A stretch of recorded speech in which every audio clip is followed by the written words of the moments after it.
Long ago, but not too far away, in the town of Capybara, a very upset farmer by the name of Tobin came to visit me. Tobin found me one afternoon as I was leaving the tavern, and he told me that he'd lost his cat. You know the one, with sparkly eyes and a fluffy tail, who answers to the name of Pepe. Pepe's been gone for days, he told me. I'm worried sick, and who will catch the mice, he said. The town of Capybara does not exist without its villagers. And as Lord, the villagers' concerns are my concerns. I wonder where Pepe's got to. Perhaps we'll find out. This is Foundation, and I am Lord Bara. There are a number of things that I want to do today. Chief among them is to revisit the monastery. I'm also having some patrolling issues in the town. So if you're struggling with patrols yourself and you want to hang around for how I fix those problems, please do. But my real ambition is to build out wine production. I don't know how far I'll get. I'm at the stage now where I keep sending the soldiers out on missions, so I've got some time on my hands, and I'd like to occupy it with building out the wine production. I've been building a lot recently, and Capybara's economy has also taken a dive, so I'm also going to add in a sheep farm to increase the amount of wool that I currently produce, because I'm essentially running out of clothes.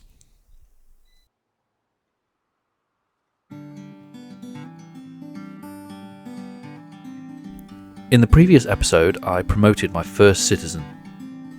And although for the most part it did go smoothly, there was an unexpected turn of events. And a few people had some things to say about that. Well, you won't be surprised to learn that I actually continued to play on after that.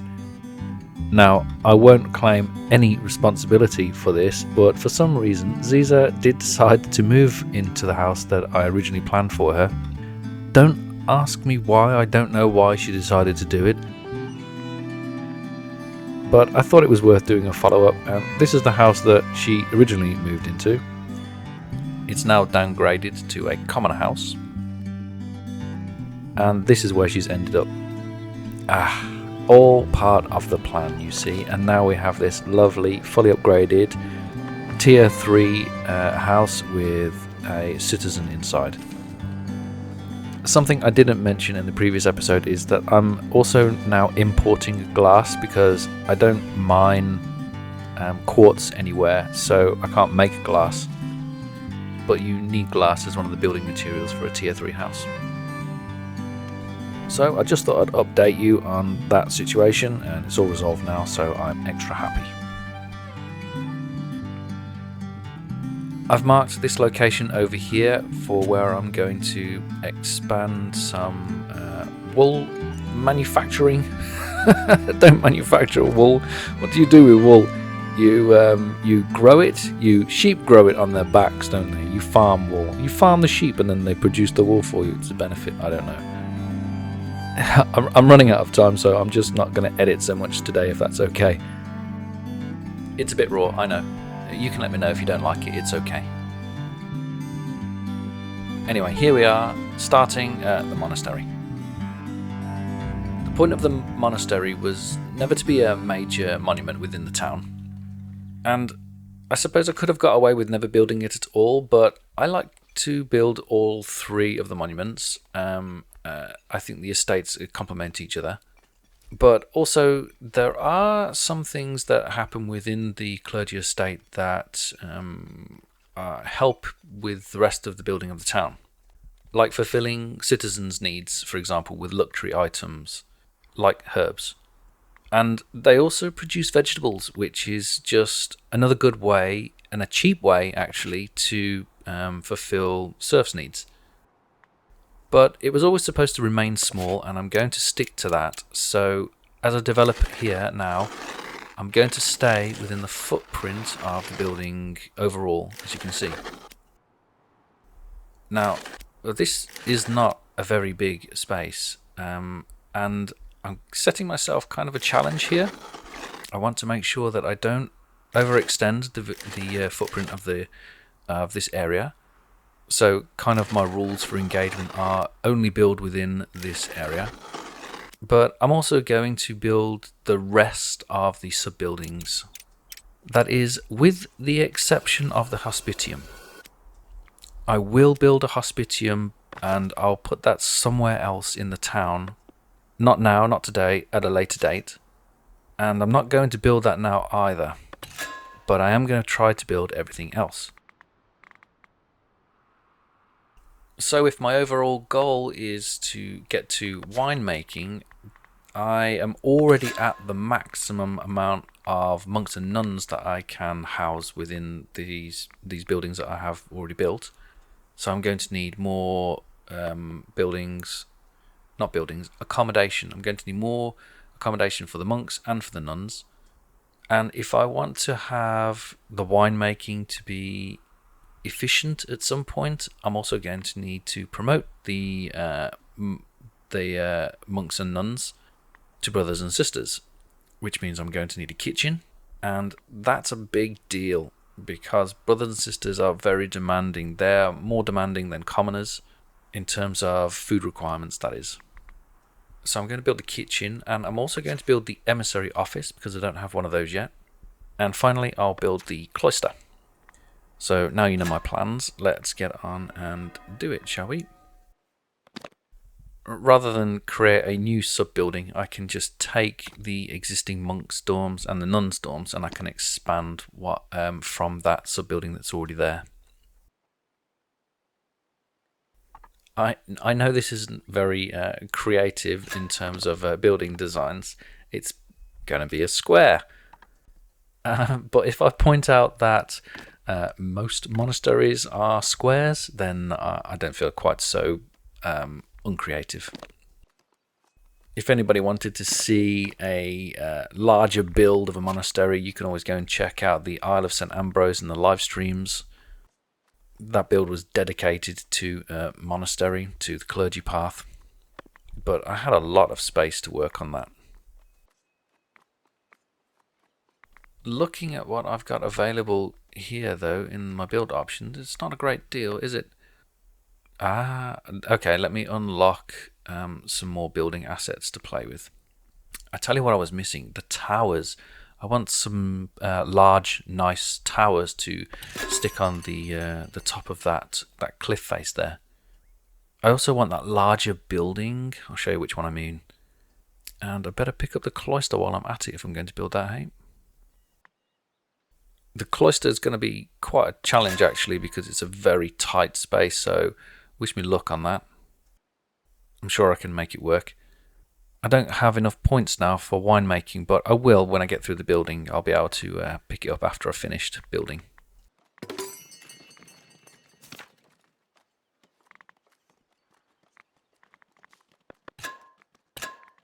Now, aside from having towers at the corners of this square, I also want to have a large building like this sit in the center of between those two towers that will be here, and that kind of overlooks this cliff face down into the valley and into the river.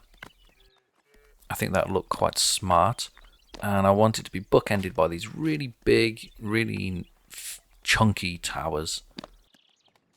I'm not going to change the existing structure too much, but I am going to get rid of this one tower here because that would just look strange.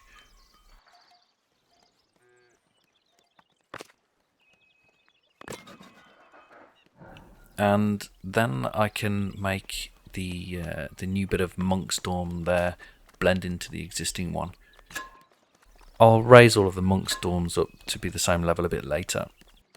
Let's get this other tower just in, just to give me an idea of where the rest of the build pieces are going to go. So one of these towers is a monk's tower and the other tower is a nun's tower. I guess they'll be able to look at each other and wonder what goes on each other's dorms. By the way, I have no idea whether or not this is realistic. I'm just going with something that I think is aesthetically pleasing. Anyway, I'm skipping ahead because I take a long time to do these things. I think my OCD took over, so here's a montage. I'll save you from that pain.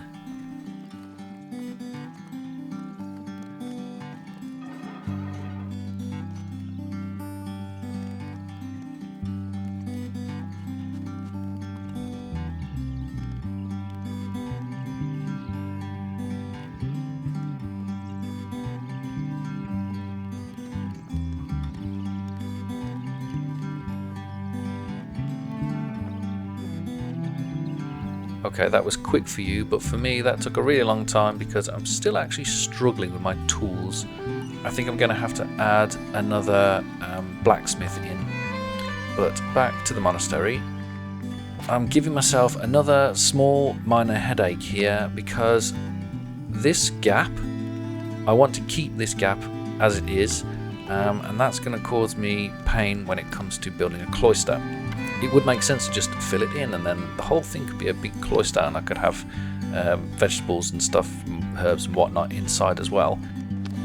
But no, I'm going to keep this open because I like it, and I'm going to use a bit of mana here to because I really like this asset. It's one of my favourite ones from the mana, and it's just this archway that has building above it. It's going to be completely inaccessible, no one can get in there or do anything with it, so it's just going to be kind of freestanding. But if I change the rooftop to blue, it will fit really nicely with the blue of the monastery, and it'll fit and look good. Well, that's the plan anyway, so let's tinker with this to give them a slightly better access into the monastery now.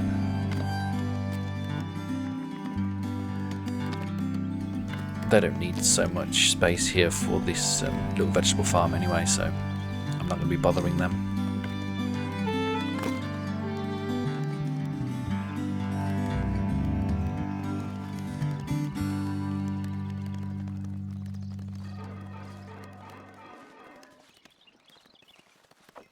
Well, what do you think? I think that looks very smart and it fits quite well. Now, earlier I said that I'd built the kitchen, and here it is. Tempting though it is to assign something, I really don't want that headache right now. I will, once I've completed the build, then I will go back to it. One thing at a time, please, Lord. Let's turn our attention to the cloister. It's nothing to be afraid of, but it is the most complicated part in terms of building requirements. And this is my first attempt here. I don't like it. It's clearly too small.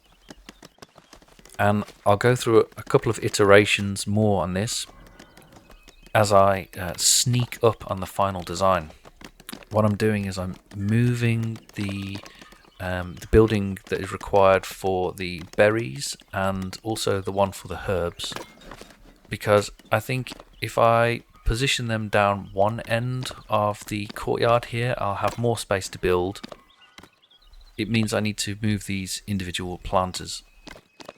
If they're kind of ghosted like this, you can right click and move them all at once if they're attached to each other, if they've all share a blue outline, but they're already built, so I can't do that yet. Double click, sorry, not right click. There's no real reason why I have to have the berries in this courtyard here. I'm doing it because I don't really know why I'm doing it. Now that I ask myself the question, why am I doing that? I don't know. Right, let's get serious. Let's get the brush out and try to imagine what a path system might look like, because that's how the villagers get in and out, right? So they need a path. So if I draw a perimeter, just imagine where the cloister might go. A path would come up through the entrance, and then they'd want to go to where the door is for the kitchen, right? So that's kind of where the path is. Looking at it, I can see two possible options here for a cloister. I could have it straight across the top, or I could have it in the corner there, but they're definitely going to go into these connect these two doorways up. Something like that. Here's my second attempt at the cloister, and it doesn't quite work at the top there for some reason, because I think it's because it intersects with the kitchen building. I just don't like the way it looks. So if I go back to the second plan and I put it in a corner space like that, once I sort the doors out, they're a minimum requirement, so they have to be there. If I have interior access and the doors on the outside, does that work? No. Okay, so the doors have to be on the interior. You gotta try these things. Okay, so it's telling me it's not big enough. That's what that red outline is for, but maybe I can do something about that by not making it square. And there you have it. It's big enough on the interior and the doors are on the inside. I'm just going to put some access in the courtyard as well. That's not necessary, but I like it, so I'm going to do it. Now all I need to do is just finesse this a little bit and kind of make it fit a little bit better. This is what it looks like from above, and I'm not sold on the position of the interior doors, so maybe I'll move them to the top here. I think it'll create a nicer interior space if they're here. Yes, that's it. That's it. There you go. I knew you were doubting me. I could tell by the sound of your breathing that you were not sure if I was going to fit it all in, but I fitted it all in, didn't I?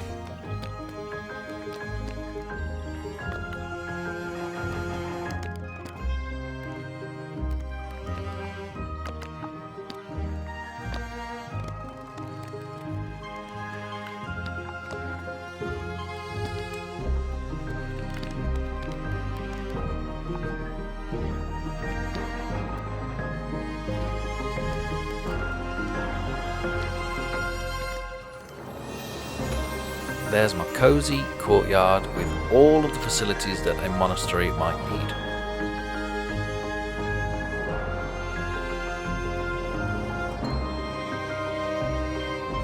Now that I've built an emissary office, I can actually assign an emissary, and I'm going to go for Guardsman here.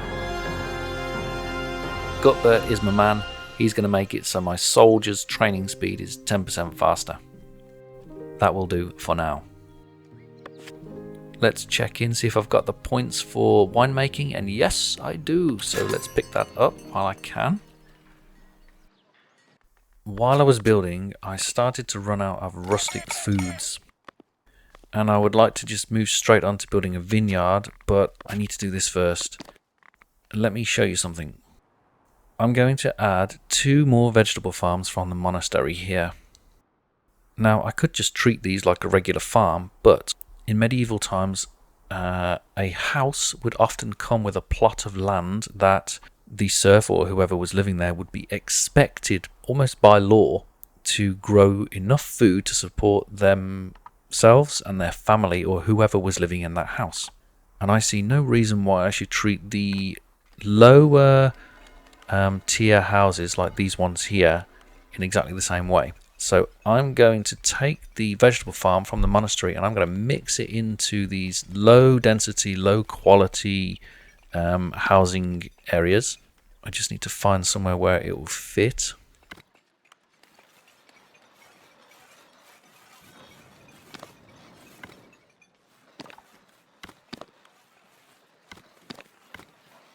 This looks like a good spot.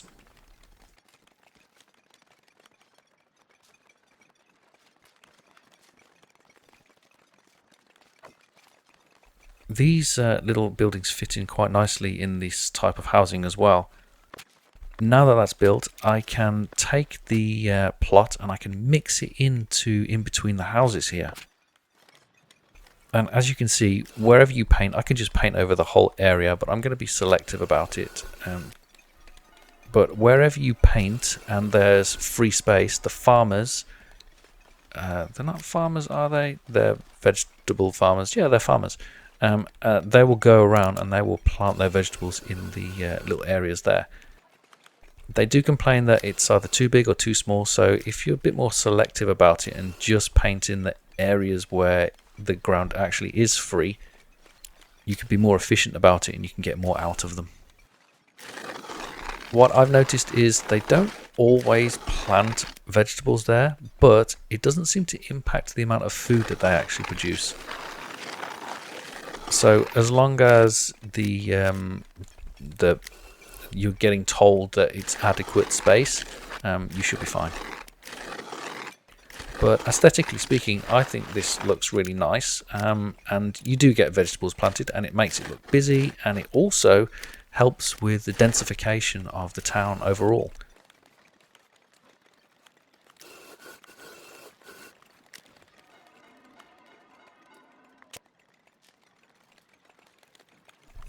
Well, that's enough space, and it's telling me that it's adequate, so I'm happy with that. I just need to add in a second one, and then I can move on.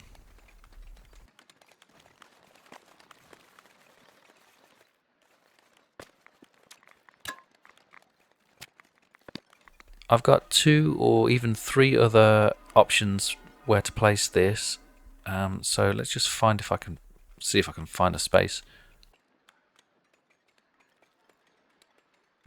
I could put it down here, but I have a feeling I'll end up upgrading these houses here to a tier 3, so perhaps not.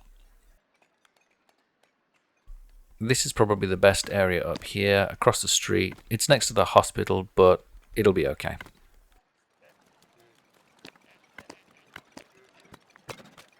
I've been promoting a lot of serfs, and because I've got so many commoners now, I'm getting a lot of pressure on common wares. Because common wares themselves and candles rely so much on iron bars and tools, I'm not going to be able to produce or overproduce those.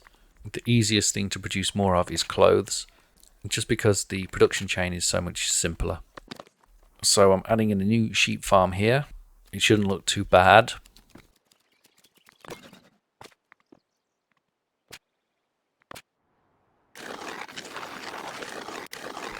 Sheep farms take a lot of space, so it needs to go out of the way.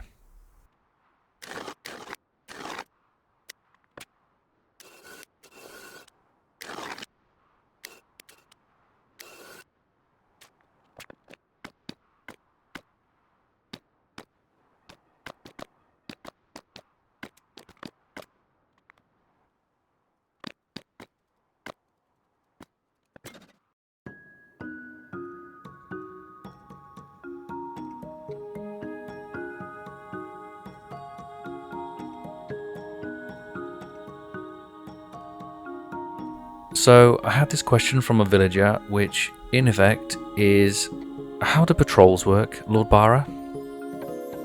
The patrol system can be quite mysterious, if I'm honest. But if you are struggling with the patrol system, this is the single piece of information that will unlock it for you. Have many buildings spread out with only one patroller or watchman in each building. And that will resolve 99% of cases out there. I really should do an ultimate guide on patrols and go in depth on them, because they're tricky and there's a lot going on. I'm not going to do that here, but I am going to add some extra patrols into Capybara so you can see a working example. Ready? What I'm going to do is I'm going to add a couple of houses down here in the forestry district. I've added in lots of housing into the town already, but I've made lots of promotions and things have moved around, and I've added more other villages in, and there's just too much pressure on the housing in the town, so I'm going to have some dedicated housing here. If I count it up, I can get away with 2 tier 2 housing, which will give me 12 spaces for 12 serfs, and that will be enough for all of the forestry that goes on here. Not for the berry pickers that you can see, but it will be enough for the forestry. And this is how I'm going to do it. So I've already marked out the first house location and tidied up the pathing a little bit, but if I go into the build menu and I select the rustic watchtower, I'm going to place it here on the city gates. I think it looks quite tidy there.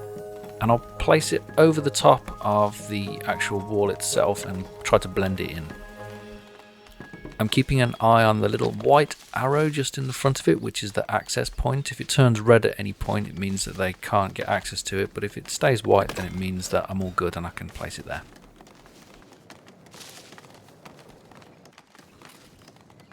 The watchtower is going to give me the light fortification cone, or the area of effect, so that this house is capable of upgrading. That's only half of the puzzle, but while I'm waiting for that to upgrade, I'm going to go over to a existing house here in the town and find a woodcutter. The reason that I'm going to do that is because I want to evict the woodcutter. By the way, the villagers hate being evicted. They get really unhappy about it. But as long as everybody's not already depressed, they'll come out the other side and be okay in the end. They do this on their own eventually, but I want to speed things along, so if I evict a woodcutter, hopefully he should move into the new house that's being built in the forestry area.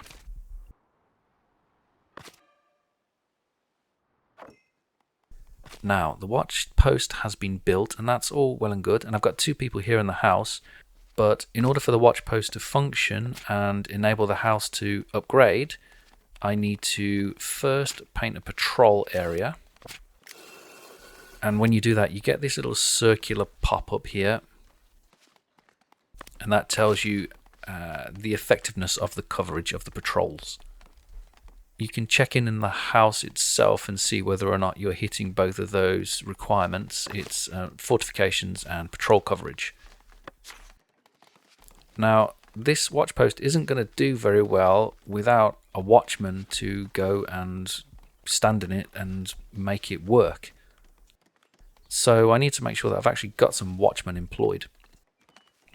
Chances are I don't have many, or if I do have some, they might be too far away to get to this watch post here.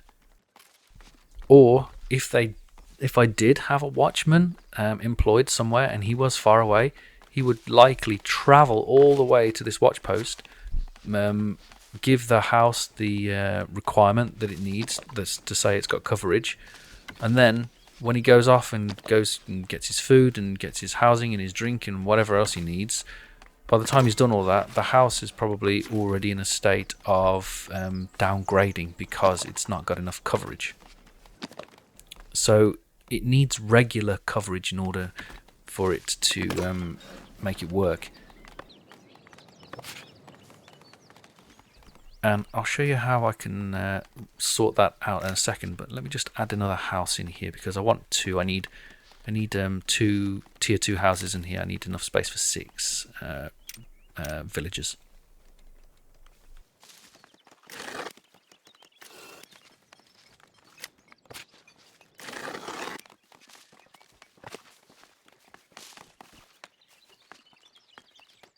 Okay, so over in front of the hospital on the other side of Capybara, on the main road that links the 2 market squares, you'll find this manor building.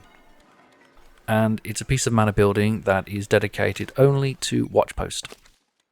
It's actually a very small building, but in case you didn't know this, if you click on any watchpost building, you will get all of the pop-ups for the entire town that show you what kind of coverage that they've got for the watchman.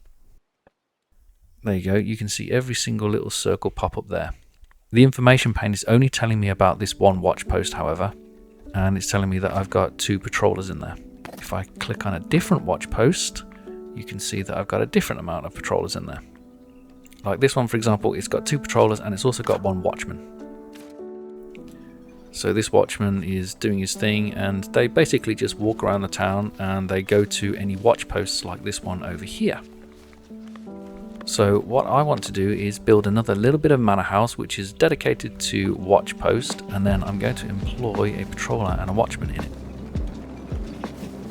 That way they will be much closer to where they need to be.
Right, now that that's finished and I'm quite happy with it, I need somebody to actually work in it, so this is what I'm going to do.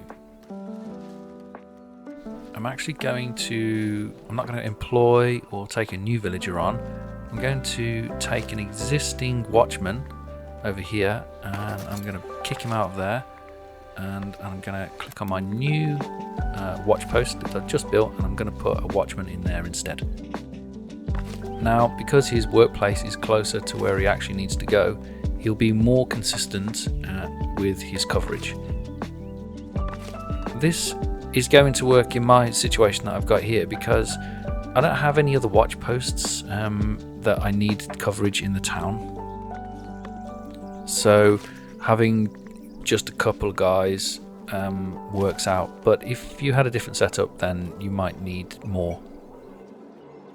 I'm also building this watch post here over the other side of the town, and it's not going to have anybody in particular in it. And that is because I like the look of the manor houses scattered throughout the town. It makes it look more dense and a little bit more lived in, a little bit more lively. But it also future-proofs you a little bit. Because if I ever did need more watchmen, then I could sprinkle them throughout the town, and then I would make sure that I definitely had enough cover. That said, you can see that I've already put another patroller in here. Don't be fooled by the watch post having slots for loads and loads of patrollers. Because how they currently work is they all group together, so they effectively work as one. I think it's a bit misleading, and I think it definitely catches a lot of people out. It certainly caught me out in the early days. So what I'm saying is it's better to build a small watch post and then just have one guy in there, and then build another small watch post and then have one guy in there too. And then they'll walk around and do their own thing, and they'll give you a better coverage. If you're wondering, there are little bits of nuance where a serf doesn't give you any worse coverage than a commoner or a citizen if they work there. But soldiers and militiamen and knights do. I'm not going to go into detail of that here. I might do an ultimate guide in the future.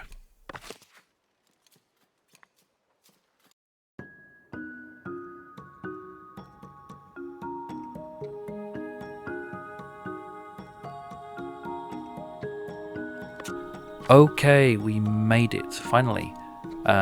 We built the monastery and we sorted some patrolling issues out. Now I can finally get to building that vineyard that I always wanted.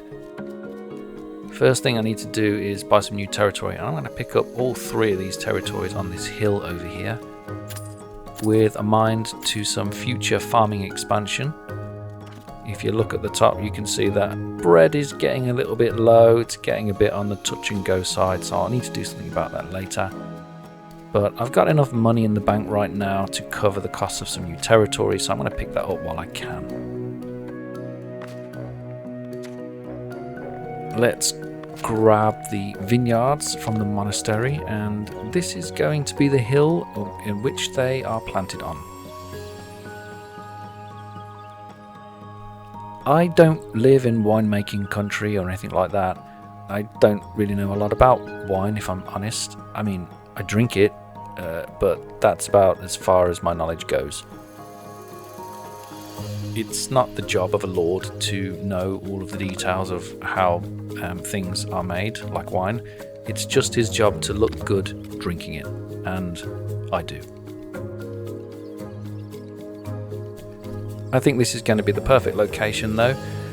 In my mind, the vineyards are sweeping up the side of the hill there, and here it comes, some soldiers back down the hill. Hi guys, just out the way please. But the vineyards will sweep up the side of the hill and cover the whole hill there, and I think it will look quite nice.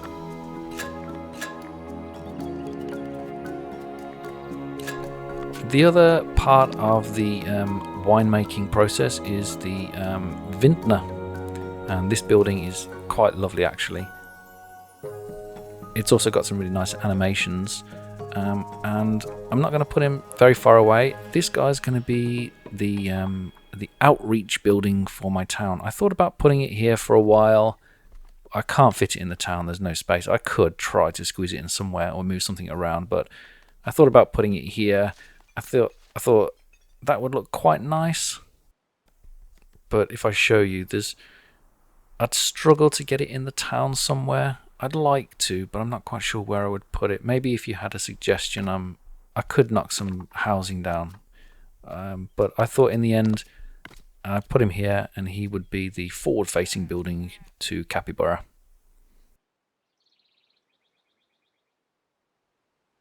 It makes it a bit easier on the production chain as well, because obviously the wine's right there, and then they can just go take it straight over the road. They don't need to worry about trekking it back into the town or anything like that. I'm not going to store the grapes, but I will store the wine. I'll build a granary in the town, off camera probably, and I'll stick it in there because I'll need some extra space for it. But I'm going to wrap it up at this point. I'm afraid that is all I've got time for this week. It's been a busy one. I'd like to say a heartfelt thank you to everybody that still watches these videos. I know the interest in Foundation has dropped off, as you would expect, now that the game's been released for quite a while. But there seems to be some core interest from a few regular viewers. So I'd just like to say thank you to you guys. If you have been, thanks for watching, thanks for listening. Don't forget to leave a like and subscribe, and leave a comment if you're new. Let us know what your lordly name is. But on that note, I'll just say, this has been Foundation, and I have been Lord Bara.